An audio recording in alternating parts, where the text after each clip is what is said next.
सुप्रभात। मैं हूं जगेंद्र राणा। आज की हमारी आध्यात्मिक चर्चा का विषय है पंचकोशों का आवरण। पंचकोशों का आवरण। मनुष्य भ्रमवश एवं अज्ञान के कारण यह प्रश्न पूछता रहता है कि जीवात्मा परमात्मा का अंश होते हुए भी सदैव दुखी क्यों रहता है। ईश्वरीय गुणों से विभूषित होते हुए भी इसका झुकाव सदैव सांसारिक कामनाओं की ओर ही क्यों रहता है। वास्तव में ऊंचे दर्जे के साधक ही ये रहस्य समझ पाते हैं कि आत्मा पूरी तरह से निर्लिप्त है।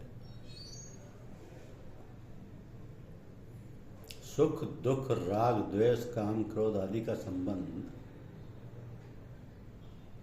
मन व बुद्धि द्वारा की गई व्याख्या से ये सब माया के खेल है। आत्मा इन सबसे अलग है। जैसे जैसे जीवात्मा सृष्टि के क्रमिक विकास में अपने भंडार अर्थात परम सत्ता से दूर होती गई, उस पर माया के आवरण एक के बाद एक चढ़ते गए और उसका प्रकाश माया रूपी अंधकार के आवरणों से धुंधला होता गया। तैत्तरीय उपनिषद में माया के इन खोलों को पंचकोश का नाम दिया गया है। यह है आनंदमय कोश, विज्ञानमय कोश, मनोमय कोश, प्राणमय कोश और अन्नमय कोश। साधना के पथ पर आगे बढ़ने के लिए हमें इन आवरणों को समझना आवश्यक है कि सृष्टि की रचना से पहले वह परम सत्ता यानी परम ब्रह्म अपने महान चैतन्य एवं प्रकाशवान स्थिति में स्वयं अपने में ही लीन थी। न जाने कब उसकी मौज आ गई और उसकी इच्छा जागृत होने पर उसमें से एक धारा शब्द अथवा ध्वनि के रूप में प्रवाहित हुई। इसे शब्द ब्रह्म के नाम से वेदों तथा उपनिषदों में कहा गया है। संतों ने इसे सूरत धार कहा है। ये धार जैसे जैसे परम चैतन्य सत्ता से दूर होती गई, इस पर माया के खोल चढ़ते गए। परम पूज्य जच्चाजी महाराज के अनुसार ये माया का खोल उस आत्मा की धारा से या आत्मा की धार से अलग कोई सत्ता नहीं है। आत्मा पर माया का खोल उसी प्रकार चढ़ता जाता है जैसे दूध पर मलाई की तह या तह पर तह जमती जाती है। संतों ने सूरत की धार को प्रकाश की धार भी कहा है। यह सूरत अथवा आत्मा की धार जो शब्द या प्रकाश के रूप में पहले ऐसा घेरा अथवा मंडल बनाती है जिसमें उस चैतन्य सत्ता का पूर्ण प्रकाश रहता है। इसी क्षेत्र को संतों ने सतलोक या आनंदमय कोश की संज्ञा दी। अब सूरत की धार यहीं पर रुक नहीं जाती है, यहाँ से फिर नीचे उतरकर एक और क्षेत्र का निर्माण करती है। इसे ब्रह्मांड कहा जाता है। इस क्षेत्र में माया अत्यंत सूक्ष्म एवं निर्मल रूप से मौजूद रहती है। इसे निर्मल चैतन्य या निर्मल माया का देश कहा जाता है। यहाँ से नीचे उतरते हुए माया अथवा प्रकृति का स्थूल रूप प्रकट होने लगता है। अब 5 तत्व पृथ्वी आकाश जल वायु व अग्नि एवं 3 गुण सत रज तम स्थूल सूक्ष्म व कारण शरीर की रचना होने लगती है। इसे संतों ने पिंड क्षेत्र का नाम दिया है। तो मानव शरीर को पिंड शरीर कहा है। मनुष्य के इस पिंड शरीर में यह सब कुछ सूक्ष्म रूप से विद्यमान है जो सृष्टि रचना में उस परम सत्ता से लेकर पिंड क्षेत्र तक अनंत स्थिति में विद्यमान है। तो समर्थ गुरु की कृपा से हम फिर नीचे से ऊपर की ओर चढ़ाई करते हुए पिंड क्षेत्र ब्रह्मलोक व सतलोक को पार करते हुए फिर उस चैतन्य परम सत्ता में अपने को ले कर सकते हैं जहां से कि हम आए थे। इस क्रिया को सूरज शब्द योग कहते हैं। तो सृष्टि की रचना की इस प्रक्रिया को विस्तृत रूप से समझते हुए संतों ने आत्मा के ऊपर चढ़े हुए आवरणों की विवेचना की है। इन्हें पंचकोश कहा गया। ये हैं आनंदमय, विज्ञानमय, मनोमय, प्राणमय और अन्नमय कोश। अब आनंदमय कोश आत्मा पर पहला आवरण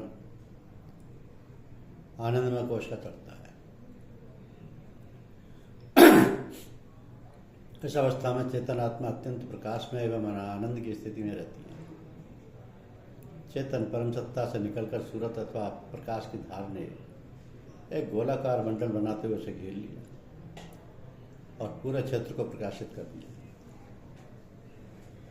आत्मा ने इस प्रकाश में अपने स्वरूप को देखा और आत्मविभोर हो गई। उसने अपने को पहचाना कि यह एक दिव्य तेज है और आनंद में डूब गई। इसलिए इस कोश को आनंदमय कोश कहते हैं। इसे समझने के लिए हम बिजली के बल्ब का उदाहरण लेते हैं। बल्ब के अंदर एक महीन फिलामेंट तार होता है, एक शीशे का खोल और तार व खोल के बीच में आकाश तत्व विद्यमान है। तो बिजली का न कोई रूप, रंग, न शक्ल, केवल उसकी निराकार शक्ति को तभी माना जा सकता है जब बल्ब के अंदर के तार से उसका संबंध हो। ऐसा संबंध होने पर तार एकदम जल उठता है, उसके चारों ओर का क्षेत्र प्रकाशित हो उठता है। ऐसे ही हम आत्मा की शक्ति से परिचित होते हैं, तो उसके रूप रंग से नहीं। तो आनंद कोश का प्रकाश सुनहरे रंग का है, इसमें बहुत हल्के आसमानी रंग की झलक देखने को मिलती है। इस कोश में सत्य, चित्त व आनंद की प्रधानता है। माया का प्रभाव यहाँ पर शून्यवत है। फिर आता है विज्ञानमय कोश। अब आनंदमय कोश के दिव्य प्रकाश में आत्मा को अपने स्वरूप का ज्ञान हुआ। ज्ञान होते ही कि मैं हूं, एक दूसरी धार निकलकर उसके चारों ओर एक घेरा बना लिया। ये बुद्धि एवं अहंकार का पर्दा था। इस क्षेत्र को विज्ञानमय कोश कहते हैं। तो संतों ने इस दूसरी धार को महत्व की संज्ञा दी। इस कोश का रंग तेज सफेद है। आनंद में महाकारण व विज्ञान में कारण व्यवस्था कहलाती है। जो कि व्यक्ति नीचे से चढ़ाई करके इन स्थानों पर पहुंच जाता है, वो आवागमन के चक्कर से छूट जाता है। तो पूज्य सच्चाजी महाराज ने विज्ञान में कोश को उल्टी समझ कहा है, क्योंकि जो मनुष्य मनमुख होते हैं, बुद्धि एवं अहंकार के चक्कर में आकर सत असत, उचित अनुचित का सही निर्णय ले पाते हैं और स्थान पर पहुंचकर उनमें श्रद्धा विश्वास की कमी होने लगती है और अपने रूहानी सफर में भटक जाते हैं, तो इस स्थान के प्राणी में सत्व व आनंद गायब हो जाता है। केवल चित्त ज्ञान की एक प्रधानता रहती है। मनोमय कोश। अब ज्ञान के उदय होते ही विचारों का प्रवाह शुरू हो गया। सैकड़ों प्रकार के संकल्प विकल्प उठने लगे। तो धारा फिर आगे बढ़ी और आत्मा के चारों तरफ एक मंडल बना लिया। यह मनोमय कोश कहलाया। अब आत्मा पर मन तथा ज्ञानेंद्रियों का आवरण चढ़ गया। मन के सभी क्रियाकलाप इसी कोश के अंतर्गत आते हैं। पुराणों के अनुसार विज्ञान में कोश में काम करने वाली वृत्ति को ब्रह्मांडीय बुद्धि यानी मनोमय कोश में काम करने वाली वृत्ति को ब्रह्मांडीय मन कहते हैं। इस मंडल का प्राणी संकल्प विकल्प में पड़ा रहता है। उसका मनुष्य सदैव एक वस्तु से दूसरी वस्तु तक भटकाता रहता है। सांसारिक वासनाएं व इच्छाएं इसको उसकी प्रधानता है। शांति पाने की इच्छा तो है, परंतु मन उसे किसी एक वस्तु पर टिकने नहीं देता। इस कोश के प्राणी में सत्य, चित्त यानी ज्ञान व आनंद गायब हो जाता है। वो केवल मानसिक वेदना से पीड़ित रहता है। ऐसे स्थान के प्रकाश में कालिमा मिली हुई है। इस स्थान को पार करने में सबसे अधिक समय लगता है। फिर प्राणमय कोश। आत्मा पर चौथा आवरण प्राणों का पड़ता है। हमारे शरीर की आंतरिक संरचना जैसे पाचन क्रिया, श्वास क्रिया, रक्त प्रवाह आदि प्राण शक्ति द्वारा ही संचालित हो रही है। इसलिए इसे प्राणमय कोश कहा जाता है। अब विज्ञान में मनोमय एवं प्राणमय कोश तीनों मिलकर सूक्ष्म शरीर कहलाते हैं। यहाँ पर प्राणियों के मन एवं बुद्धि की शक्तियाँ पूरी तरह अंधकार में डूब जाती हैं। विचार शक्ति नष्ट हो जाती है, परिश्रम करने की क्षमता भी नष्ट हो जाती है। जंजीरों में जकड़े हुए व्यक्ति या पंख बंधे हुए पक्षी की तरह वह केवल व्यथा व क्लेश रह जाता है। शास्त्रों में इसे नरक की संज्ञा दी गई है। अंत में अन्नमय कोश आत्मा के ऊपर अंतिम कलेवर स्थूल शरीर का है। इसके क्रियाकलापों को प्रत्यक्ष देखा व अनुभव किया जा सकता है। इसको उसका रंग काला है, प्रकाश ना के बराबर है। यहाँ का जीव पूरी तरह से संसार में लिप्त है। अनंत इच्छाओं और वासनाओं में व्यक्ति का जीवन नष्ट होता रहता है। उसे अपने दुखों को दूर करने की इच्छा भी नहीं होती है। ऐसे जीव को आवागमन के चक्कर से कभी मुक्ति भी नहीं मिल पाती है। ये पंचकोश भी माया का ही पसारा है। अन्नमय कोश में पृथ्वी तत्व, प्राणमय कोश में जल तत्व, मनोमय कोश में अग्नि तत्व, विज्ञान में वायु तत्व और आनंदमय कोश में आकाश तत्व की प्रधानता रहती है। तो मनुष्य का कर्तव्य है कि वह गुरु कृपा से माया के इन 5 मंडलों को पार कर उस महान चैतन्य परम सत्ता में अपने को लेकर थे, जहाँ से कि उसकी यात्रा आरंभ हुई थी।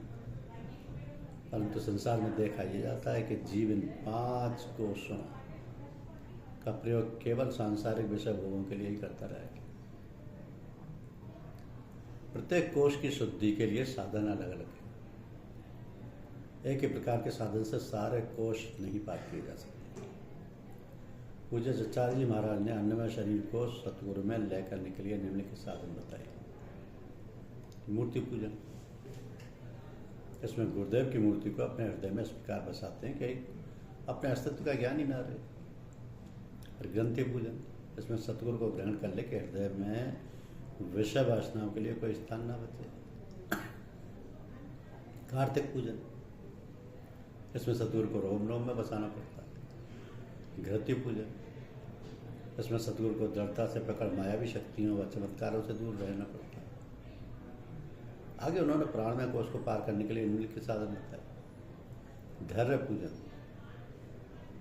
यहाँ पर एक प्रकार से साधक के धैर्य की भी परीक्षा हो जाती है। जैसे जैसे वह सतगुरु के सत्संग का लाभ उठाता है, उससे ये विश्वास होने लगता है कि उसे गुरु ने स्वीकार कर अपना लिया है। शरणागत पूजन। इसमें साधक को मन वचन व कर्म से गुरु के प्रति पूरी तरह से समर्पित होना पड़ता है। और अंत में साष्टांग पूजन। जब धीरे धीरे समर्पण की भावना प्रगाढ़ एवं पुष्ट हो जाती है और साधक के भटकने का भय नहीं रह जाता है, तो यह अवस्था साष्टांग पूजन कहलाती है। इन तीनों पूजनों से गुरु के प्रति प्रेम का संबंध दृढ़ हो जाता है। यानी हर सांस में उनकी याद बनी रहती है, क्योंकि श्वास प्रक्रिया का संबंध प्राणों से होता है। इसलिए इन तीनों पूजनों में प्राणमय कोश पार किया जा सकता है। अब पूज्य दत्ताजी महाराज ने मनोमय कोश के पार करने वाले साधन का नाम मनोरमय पूजन की संज्ञा दी है।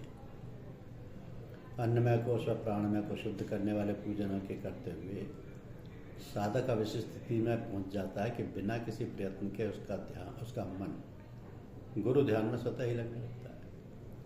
तो इस प्रकार विचारों की चंचलता व संकल्प विकल्पों पर विराम लग जाता है। साधक पूर्ण रूपेण गुरु ध्यान में ही लीन रहता है।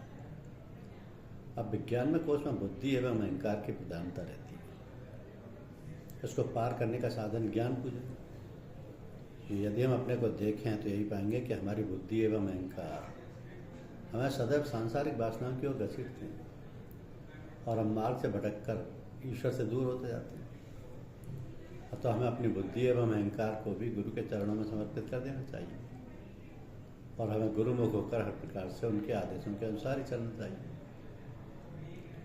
अब इन कोशों को पार कर जब साधक अंत में आनंद में कोश में प्रवेश करता है तो मन बुद्धि व अहंकार आदि से अपने को मुक्त पाता है और अपूर्व आनंद में डूबा रहता है। इस सात्विक आनंद में भी माया का एक झीना आवरण बना रहता है। अहंकार भी सूक्ष्म व सात्विक रूप में बना रहता है। सात्विक वृत्तियां भी बंधनीय है। पूज्य दत्ताजी महाराज ने इस मंडल को पार कराने वाले साधन को मानसिक पूजन कहा है, जिसमें चित्त को संसार से हटाकर पूरी तरह से ईश्वर परायण होना पड़ता है। उसी के पूर्ण रूपेण आश्रित होना पड़ता है। हर समय उसके प्रेम की भिक्षा मांगते रहना चाहिए। इस प्रकार की साधना को आत्मनिवेदन या ईश्वर प्राणिधान के नाम से भी जाना जाता है। इस अवस्था में निरंतर बड़े रहने के लिए सूफी संतों ने 2 अभ्यास बताए। पहला है निगाह दास्त। इस अभ्यास में हमेशा अपने मन को देखते रहना चाहिए, क्योंकि आनंदमय कोष में आते ही अपूर्व आनंद का स्वाद मिलते ही मन में सूक्ष्म अहंकार पैदा होने की संभावना बढ़ जाती है। ऐसे में साधक मार्ग से भटक सकता है। इस स्थिति से बचने के लिए हर समय अपने लक्ष्य अर्थात ईश्वर प्राप्ति को ध्यान में रखना चाहिए और ईश्वर से दीनतापूर्वक प्रार्थना करते रहना चाहिए कि तेरी इच्छा ही मेरी लिए सब कुछ है। तेरी रजा में मैं राजी हूँ, मुझे संसार नहीं केवल तू चाहिए। दूसरा है बादग्रस्त। ऐसे लगातार की जाने वाली प्रार्थना को बादग्रस्त का अभ्यास कहते हैं। तो 5 कोषों की तरह 5 प्रकार की आत्माओं का भी जिक्र आता है। जिस व्यक्ति की आत्मा में जिस कोष का अधिक प्रभाव रहता है उसकी आत्मा को उसी नाम से जाना जाता है। यदि कोई व्यक्ति अपना सारा जीवन अपने स्थूल शरीर के पालन पोषण, उसकी देखभाल व हिफाजत में बिताता है तो उसे अन्नमय आत्मा कहा जाएगा। प्राणायाम व यौगिक क्रियाओं के द्वारा अपनी प्राण शक्ति को नियंत्रित करने वाले प्राणी की आत्मा को प्राणमय आत्मा कहा जाएगा। जो प्राणी पूरी तरह मनमुख होता है और मन की इच्छाओं व सांसारिक कामनाओं को पूरा करने में ही जीवन व्यतीत करता है उसे मनोमय आत्मा कहा जाएगा। इसी प्रकार विज्ञान में व आनंदमय के विषय में कहा जा सकता है। तो साधक को यह कभी नहीं भूलना चाहिए कि सारे कोष माया के ही फैलाव है और यदि उसे किसी समर्थ गुरु की कृपा नहीं मिली तो वह अपने निज प्रयत्नों से उन्हें पार नहीं कर सकता है। मार्ग की बाधाएं सूक्ष्म व स्थूल है और वह उनमें भटक कर अपना जीवन व्यर्थ करवा देगा। धन्यवाद।